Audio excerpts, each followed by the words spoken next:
Hello, wherever you are, whatever time it is. Howdy. I came on to talk about the insidious nature, yet once again, of the chains that way we're being kind of pulled in to the systems of care more and more now, particularly the medical system.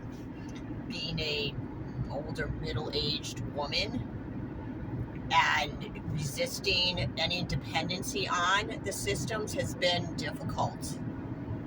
For various reasons, I've had to be on Medicaid or whatever, Mass Health, when I was a single mom, and it's been hard to get off it. But in order to keep that, and also so my kids were able to also be on it, and there was a lot of reasons. And slowly pulling back from that personally, and I have one prescription left for thyroid that I've tried to get off, and I haven't been able to yet.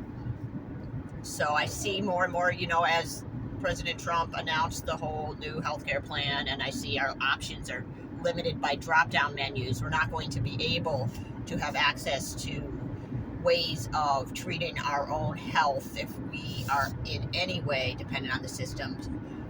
So anyways, I have to get this prescription refilled or get off it. I can pay for it without insurance. I'm not worried about that, but because it's cheap, it's been around forever. But I've been on it for a number of years, and your thyroid is pretty damn important. And they put me on it after my 5th kid. I was falling asleep while I was nursing, and they pretty much told me I was going to have to be on it for life. The same old story. So figuring that out and having to go in for a yearly physical and putting that off over and over again to the point where they were ready to cancel my prescription. They're like, well, if you don't come in, we're just going to cancel it. I'm like, because I was talking to the secretary, I'm like, I don't really need a physical. I'm not sick. I don't have any health concerns that I need to discuss, just this prescription. Well, you have to come in if you want it refilled. And so, because they had cut it off, and I sent an email, I said, did you want me to withdraw from this? Because if you do, can you please explain to me the process?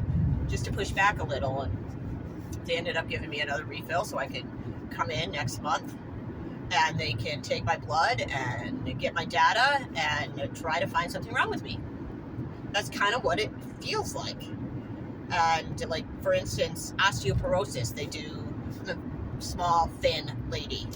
I've never had a bone scan. I refuse to have one because my guess is they're going to find something that they need to treat. And the treatments for that are, I've seen my mother go through them, and they don't seem for your overall long-term health, what you have to do. And so many people are diagnosed with osteoporosis. I'm taking this example, and they he's onto that identity. Well, I have this is the way it is.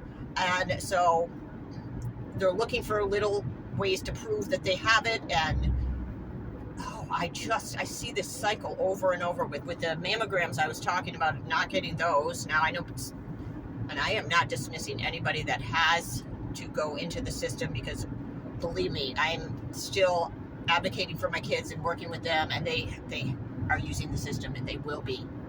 So we're standing in the fire here now, and the heat is getting turned up, and it's getting harder and harder.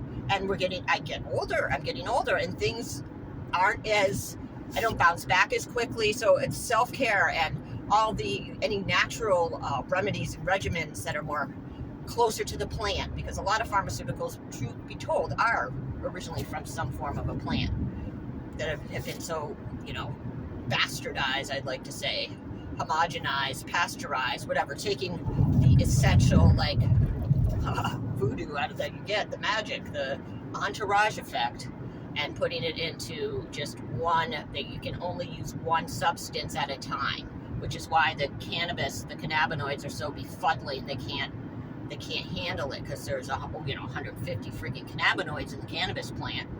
So they wouldn't be able to attribute anything to any particular one, and they couldn't get their data sets and do it the way they're doing it. And the other piece of this is what I also see, someone mentioned this on X, these treatments that they're giving people that are so toxic over time. They're hokey pokeying pregnant women. I never had any hokey pokeys when I was pregnant. that is completely new. I feel like the new babies being born, like they're a new breed, because it's going to be hard to pull out of that system once you have your child and you're set up with the well-care baby visits and you're in that machine, and eventually they will develop something.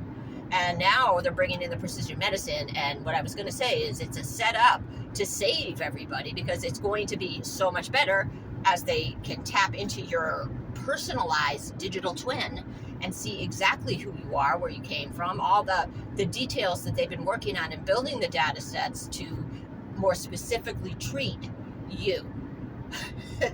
And it will be better for lots of people, but it will require, I've said it before, it's a sacrifice, and many of us don't necessarily want to participate. So I'm just here saying to y'all, if it's hard for you, I'm right with you. I'm thinking over these things, as I go through my day, like, how is this going to be navigated? How am I going to navigate this personally with the healthcare system and help my kids as I pass on to whatever, and they're here in this system? What tools can I give them? Because we're all going to be subject to it. There's no escaping the grid. These plans have been in place for eons, and we're kind of at the choice point. So keep going, people. Don't give up. Work on your goosebump, your piloerection. Really learn to master your own field, or at least be aware of your field, of your skin, your body. Go inward. Get out in nature. Move your body. Fast, pray, dance. All those things. So while there's no solution, there are ways to mitigate the signal. And for right now, that's the best I got.